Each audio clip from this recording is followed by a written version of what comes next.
O Senhor esteja convosco. Proclamação do Evangelho de Jesus Cristo segundo Marcos. Naquele tempo, descendo Jesus do monte com Pedro, Tiago e João, e chegando perto dos outros discípulos, viram que estavam rodeados por uma grande multidão. Alguns mestres da lei estavam discutindo com eles. Logo que a multidão viu Jesus, ficou surpresa e correu para saudá-lo. Jesus perguntou aos discípulos: que discutis com eles? Alguém da multidão respondeu: Mestre, eu trouxe a ti meu filho, que tem um espírito mudo. Cada vez que o espírito o ataca, joga-o no chão e ele começa a espumar. Range os dentes e fica completamente rijo. Eu pedi aos teus discípulos para expulsarem o espírito, mas eles não conseguiram.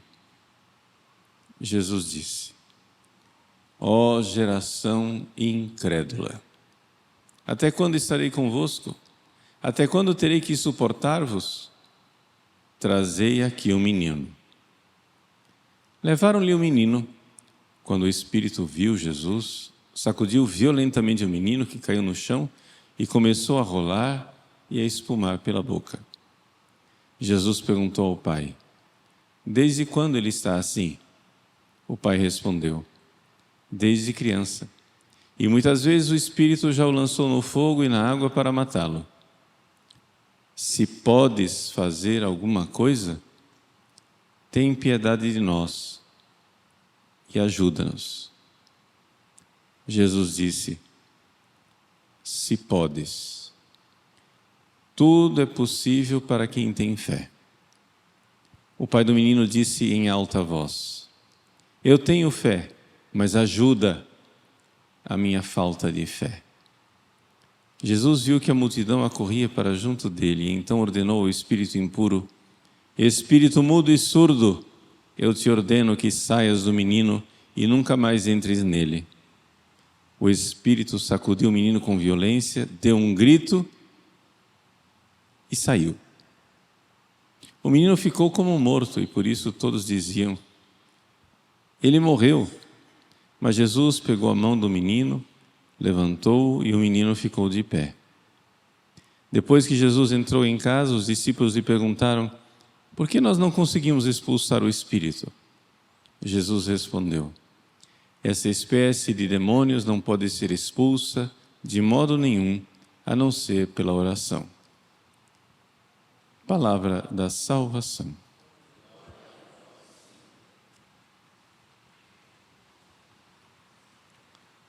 Meus queridos irmãos e irmãs, a cena do Evangelho de hoje, ela se dá logo depois da transfiguração.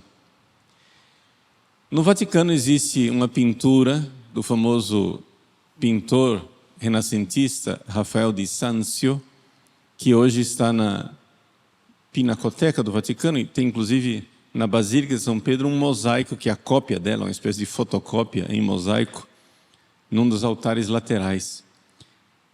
E estou citando essa pintura porque ela mostra as duas cenas do Evangelho numa cena só. Ou seja, no alto da pintura está Jesus transfigurado, luminoso, belo, radiante, com os discípulos no alto da montanha. E aí nós podemos imaginar a voz que diz: eis o meu filho, muito amado, escutai-o. No pé da montanha, na mesma tela, está a cena que vem logo em seguida, nos evangelhos sinóticos, que é Jesus que desce da montanha e encontra o menino desfigurado. Jesus transfigurado e o menino desfigurado. O menino em convulsões, com os olhos virados, a multidão não em adoração confiante como os discípulos na montanha, mas a multidão alvoroçada. E esse alvoroço, ele é bem descrito por São Marcos. Ao contrário dos outros dois evangelistas, Mateus e Lucas, São Marcos é o único que descreve esse diálogo entre o pai do menino e Jesus. Os outros são mais sumários, né? Trouxeram o menino, Jesus expulsou o demônio, pronto, acabou. Mas esse diálogo, ele é importante porque mostra como é a verdadeira atitude de fé e como é que talvez nós sejamos. Talvez o que tenha que sair de nossa boca é a oração que saiu da boca do pai do menino. Eu creio, Senhor, ou seja, eu tenho fé, mas ajudai a minha falta de fé. Ou seja, eu creio, pisteuo, mas ajudai a minha apistia, a minha falta de fé. Aqui o contraste parece contraditório, mas tem ou não tem fé? Como é? Você tem ou você não tem fé? E é isso a respeito disso que eu gostaria de falar. Vejam, o que é a fé? Santo Tomás de Aquino, para que a gente entenda direito o que é a fé, ele compara a fé com duas coisas. O conhecimento, que ele chama de ciência, e a opinião. E ele diz assim na Suma Teológica, que a diferença entre a fé e a opinião é que a fé não é como a opinião dubitativa, assim, uma coisa, né? Ou seja, eu tenho uma opinião, mas ela não tem aquela firmeza, né? Eu acho, mas não sei. Pode ser que seja, pode ser que não seja. Eu já firmei uma opinião, eu tenho um certo juízo. Eu firmei o pé, eu pus o pé no chão, mas aquele pé meio desconfiado, entendeu? Eu estou ali testando para ver se tem firmeza no chão. São Tomás diz, a fé é diferente da opinião. A fé adere com firmeza. Tem uma coisa cravada, num chão firme. E qual é esse chão firme no qual eu edifico as coisas? Você já lembrou da profissão de fé de São Pedro, né? Em que Jesus disse para ele, sobre esta fé edificarei. Essa firmeza, essa rocha, essa pedra, esse Pedro, qual é essa rocha? Por que é que nós podemos ter fé com firmeza e edificar a nossa vida inteira, a igreja inteira?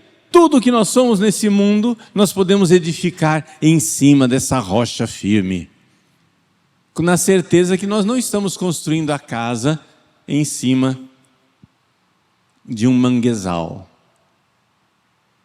de um terreno inseguro, incerto, onde as paredes vão começar a rachar, a casa vai ruir. Onde está essa firmeza? Bom, São Tomás diz, a fé é diferente da ciência. A palavra ciência aqui, em latim, não quer dizer nada a ver com a ciência moderna, quer dizer conhecimento. Porque ele diz assim, a fé é diferente do conhecimento, porque no conhecimento você vê. Aquilo que a gente... É difícil traduzir a palavra ciência, porque também não é conhecimento. Assim, quando você tem o conhecimento direto, pronto.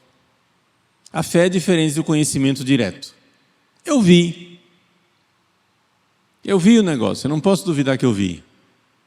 Eu vi com esses olhos que a terra há de comer, né? A gente diz. Então, a firmeza do conhecimento direto está no fato de que eu mesmo sou testemunha. Eu posso não conseguir provar para você, mas eu não preciso provar para mim, porque eu vi. Está entendendo? Eu enxerguei. Tá. Então, de onde vem essa firmeza? se eu não vi? A firmeza vem da pessoa. Aqui que está a coisa. Chegamos no ponto central que eu quero falar para você. Eu não vejo, mas alguém que viu e que tem autoridade, porque eu confio, porque eu sei quem Ele é, eu sei quem está dizendo. Eu não vi, mas Ele viu. Eu não sei, mas porque Ele sabe, isso me dá uma visão. Isso é uma luz para a minha inteligência. É uma luz que vem dEle.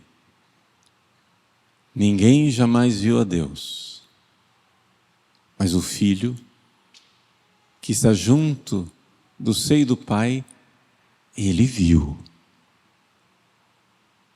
E eu sei quem Ele é. Eis o meu Filho muito amado, diz Deus na transfiguração. Escutai-o. Se Ele está dizendo, isso é mais firme do que se eu visse.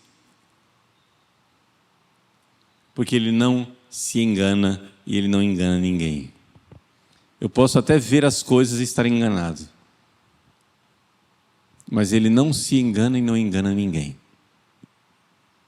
Eu sei. Ele viu.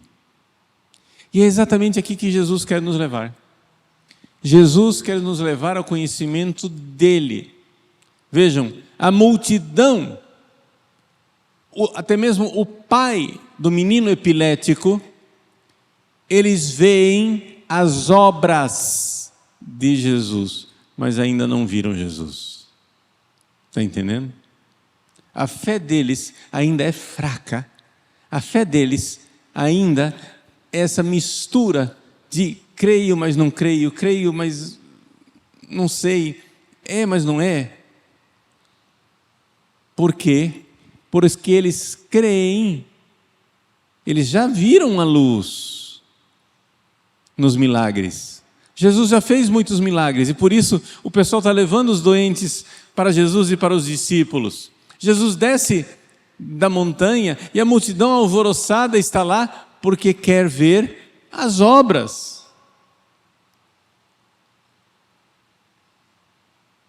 E o pedido inicial do Pai para Jesus é: se podes.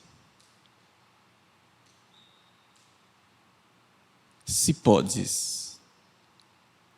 Porque ele já viu Jesus fazer milagres, já ouviu falar que Jesus faz milagres, Jesus faz coisas.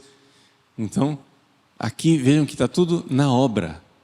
Se Ele pode, se Jesus pode fazer. Jesus, se você curar essa doença, né?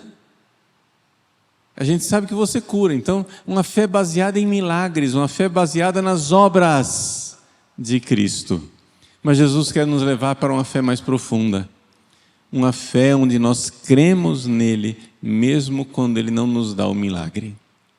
Nós sabemos que ele pode dar o milagre, mas nós também sabemos que ele não dá sempre. Mas se eu confio nele, como uma criança que se entrega totalmente no regaço da mãe, mesmo se mamãe me dá o doce, ou se não me dá o docinho, ou se mamãe me dá o remédio amargo, qual dos dois? Eu confio em mamãe. Não é isso? Então aqui é algo mais profundo do que isso, porque eu sei quem Jesus é. Eu sei em quem eu coloquei a minha fé. Eu sei onde eu edifiquei a minha vida. E mesmo que haja tempestade, mesmo que o barco esteja por naufragar, mesmo que tudo esteja escuro, eu sei que Ele está comigo. Ele parece que está dormindo e não faz nada. Ele está dormindo no barco e não reage. mas ele está no barco. A fé não está no milagre que ele fez, faz ou fará.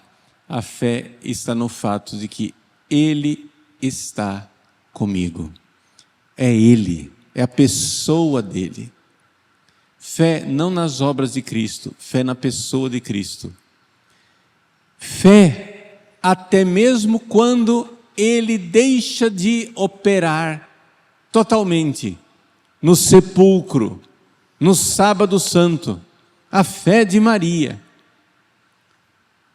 Mesmo quando Jesus, por todos os parâmetros humanos, é um fracasso. Quando rolou a pedra sobre aquele sepulcro, rolou a pedra sobre a fé de muitos. Mas Maria continuou crendo. No sábado santo, Jesus não fazia milagres. Mas nem por isso a fé de Maria se abalou. Sofreu, sim, claro, mas eu sei em quem coloquei a minha fé. Então, meus queridos, é isso que eu queria transmitir para vocês, para que nós saiamos dessa atitude do pai do menino epilético e passemos para uma fé mais profunda. O pai do menino epilético crê, mas a sua fé está ainda embaçada por uma série de paixões, de sentimentos. Você vê claramente, quando você olha para o original grego, né, que esse homem está abalado emocionalmente. E é esse abalo emocional que impede ele de ter uma fé maior. O versículo 24 diz assim, que o pai do menino disse em alta voz, né? Só para... Já estou concluindo, gente, calma. Ele diz em alta voz, né? Kraxas. Kraxas. O verbo em grego parece uma gralha, né? Crac, crac, crac, crac, crac. É um grito. Ou seja, o pai do menino berrando. A tradução litúrgica está educada, está dizendo que ele disse em alta voz. Mas ele não disse em alta voz. O original grego, ele mostra uma emoção abalada, uma coisa convulsiva, um negócio fora da casinha. Ele então gritando, berrando. Ele em alta voz, Hopater tu paidio, elegen, disse, pisteu, creio. Né? Boetei mu te apistia. Boetei, em grego, esse verbo é uma... A palavra tem duas coisinhas, que é esse boé, essa primeira parte, é um grito, né? E teo quer dizer correr. Ou seja, você imagine aquele ato de você gritar por ajuda, socorro! Porque você espera que alguém corra em seu auxílio. Vinde, ó Deus, em meu auxílio, socorrei-me sem demora. Ou seja, é um grito de alguém que está em grande perigo e que está esperando que a reação seja correr. Está dentro do verbo isso. Em português é evidente, não tem como traduzir uma coisa dessa. Mas, vejam, a convulsão, o emocional desse pai. Ele grita desesperado. Socorro! E ele não sabe nem para quem está gritando.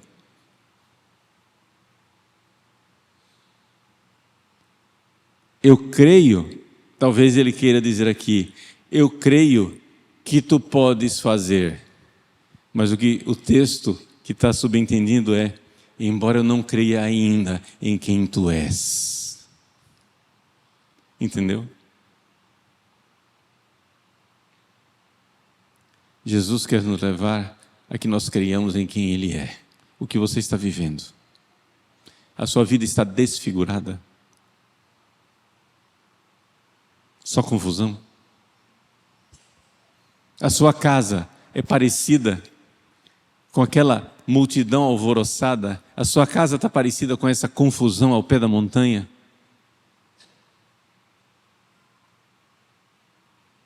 Então, para com griteiro. Faz silêncio, senão você não escuta Jesus. Eis o meu filho, quem ele é. Escutai-o. Tenta acalmar os gritos das suas emoções abaladas. Tenta, seja um bom pai, uma boa mãe, pedagogicamente, para conduzir essas emoções doidas que estão dentro de você, né? É raiva, é tristeza, é ansiedade. Tenta acalmar um pouco essas emoções e ouve. É o seguinte: quem Ele é. Ah, mas Ele não está fazendo. Ele pode não estar fazendo, mas Ele está com você. Creia em quem Ele é. Não espere que Ele faça. Peça que Ele faça. Mas se Ele não fizer, continue crendo. Porque essa é a fé mais forte, é a fé mais arraigada. A fé mais forte não é uma fé no que Jesus faz, mas é uma fé no que Ele é. Mesmo quando Ele dorme no barco, mesmo quando Ele está morto no sepulcro, mesmo quando Ele nada faz, Ele é. Ele está mais vivo do que tudo. Ele é mais presença do que qualquer coisa que eu possa sentir nas minhas emoções. As minhas emoções dizem: meu Deus, por que me abandonaste? Mas a minha fé professa: Pai, em tuas mãos entrego o meu espírito. Jesus, que via Deus face a face aqui na terra, é para nós a certeza da nossa fé. Eu não vejo, Ele vê. Eu creio com a firmeza maior do que se eu visse. Porque eu creio que Ele vê e Ele não se engana e não engana ninguém.